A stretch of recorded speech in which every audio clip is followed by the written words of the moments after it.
Friends, కొత్తవారు first time మన ఛానల్ని చూస్తుంటే సబ్స్క్రైబ్ చేసుకోండి. వీడియో నచ్చితే లైక్ చేయండి. ఇక లేట్ చేయకుండా కథలోకి వెళ్ళిపోదాం రండి. నేను ఒకరోజు కారులో మా ఫ్రెండ్ దగ్గరకు బయలుదేరాను. నా ఫ్రెండ్ రీసెంట్గా అమెరికా నుండి వచ్చి వాళ్ళ ఊర్లో ఒక ఫామ్ హౌస్ కట్టుకున్నాడు. ఆ ఫామ్ హౌస్ చుట్టూ పచ్చదనంతో చాలా ఆహ్లాదంగా ఉంటుంది. పైగా 2 ఏళ్ల తర్వాత నా ఫ్రెండ్ని కలవడానికి వెళ్తున్నాను. రోజంతా ఏవో పనుల కారణంగా బయలుదేరే సమయానికి రాత్రి 8 గంటలైంది. నా ఫ్రెండ్ వాళ్ళ ఊరికి చేరుకోవాలంటే 10 గంటల సమయం పడుతుంది. ఇక తెల్లవారి 6 గంటల్లోపు చేరుకోవచ్చునని అనుకున్నాను. రోజంతా చాలా పనులు చేసి చాలా అలసటగా ఉండడంతో డ్రైవింగ్ చేస్తున్నప్పుడు నా కళ్ళు మూతలు పడుతున్నాయి. అయినా ఎలాగోలా నిద్రను కంట్రోల్ చేసుకొని డ్రైవింగ్ చేస్తున్నాను. నేను వెళ్తున్న రోడ్డు చాలా నిర్మానుష్యంగా ఉంది. ఒక్క వాహనం కూడా వెళ్ళడం లేదు. రోడ్డుకి ఇరువైపులా దట్టమైన చెట్లు. నా కార్ హెడ్ లైట్లు తప్ప వేరే లైటింగ్ ఏమీ లేదు. ఇక నాకు చాలా అలసటగా ఉండడంతో వచ్చే టౌన్లో ఏదైనా హోటల్లో పడుకొని తెల్లవారుజామున వెళ్దాము అనుకున్నాను. కానీ ఎన్ని మైళ్ళు వెళ్తున్నా కూడా దగ్గరలో ఏ టౌన్ రాలేదు. ఇక నేను అలా తూగుతూ డ్రైవ్ చేస్తుండగా రోడ్డు మీద ఎదురుగా ఒక పెద్ద గుంత కనిపించింది. నేను సడన్ బ్రేక్ వేశాను. కానీ నా కార్ జారుకుంటూ వెళ్ళి ఆ గుంతలో వెనక టైర్స్ ఇరుక్కుపోయాయి. కార్ని బయటకు తీయాలని ఎంత ట్రై చేసినా లాభం లేకుండా పోయింది. హెల్ప్ కోసం ఎవరికైనా ఫోన్ చేద్దామంటే ఫోన్లో సిగ్నల్స్ కూడా అంతగా రావట్లేదు. ఇక నేను 100కి డయల్ చేశాను. పోలీసులకు నా లొకేషన్ షేర్ చేశాను. వారు రావడానికి గంట సమయం పడుతుందని చెప్పారు. వాళ్ళు వచ్చేంత వరకు నేను కారులో ఓ కునుకు తీద్దామని అలా పడుకొని నిద్రలోకి జారుకున్నాను. ఇంతలో ఏదో చప్పుడు వినిపించి కళ్ళు తెరిచి చుట్టూ చూశాను. చుట్టూ దట్టమైన చెట్లు.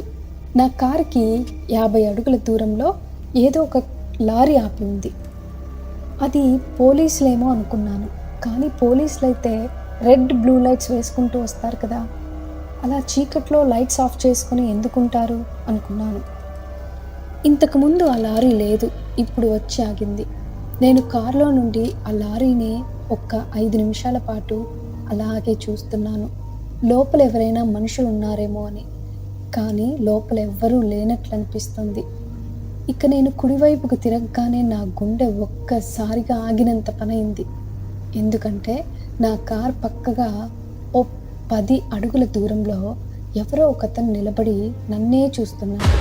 ఆ చీకటిలో అతని మొహం స్పష్టంగా కనిపించడం లేదు. ఇంత రాత్రి వేళ ఇతనెవరు అనుకుంటూ లోపల చాలా భయం అవుతున్నా బయటికి మాత్రం ధైర్యంగా ఉన్నట్లు నటిస్తూ అతన్నే చూస్తున్నాను. ఇక అతను మెల్లగా నా కారు వద్దకు వచ్చి డోర్ హ్యాండిల్ని పట్టుకొని లాగుతున్నాడు.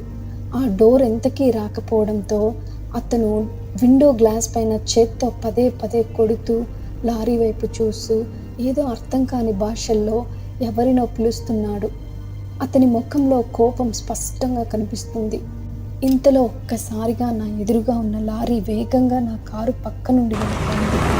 దీంతో నా కారు దగ్గర ఉన్న వ్యక్తి కూడా ఆశ్చర్యపోయి నా కార్ని వదిలేసి పక్కన ఉన్న అడవిలోకి పరుగులు తీశాడు. ఎందుకంటే దూరం నుండి పోలీస్ సైరన్ ఇంకా రెడ్ బ్లూ లైట్స్ కనిపిస్తున్నాయి. ఇక పోలీసులతో నేను జరిగిందంతా చెప్పాను. పోలీసులు ఆ లారీ ఆ వ్యక్తి కోసం గాలించారు. కానీ వాళ్ళ గురించి ఒక్క క్లూ కూడా దొరకలేదు. ఇక నేను మరుసటి రోజు ఎలాగో అలా నా ఫ్రెండ్ దగ్గరికి వెళ్ళిపోయాను. కానీ ఆ రోజు నా టైం బాగుంది. ఎలాంటి ఘోరం జరగకుండా ఎలాగో అలాగా బయటపడ్డాను. ఇక ఆ సంఘటనతో రాత్రులు ప్రయాణాలే మానేశాను. ఫ్రెండ్స్, ఈ స్టోరీ ఎలా ఉందో కమెంట్లో తెలియచేయండి. మరో రియల్ హర్రర్ స్టోరీతో మళ్ళీ కలుద్దాం.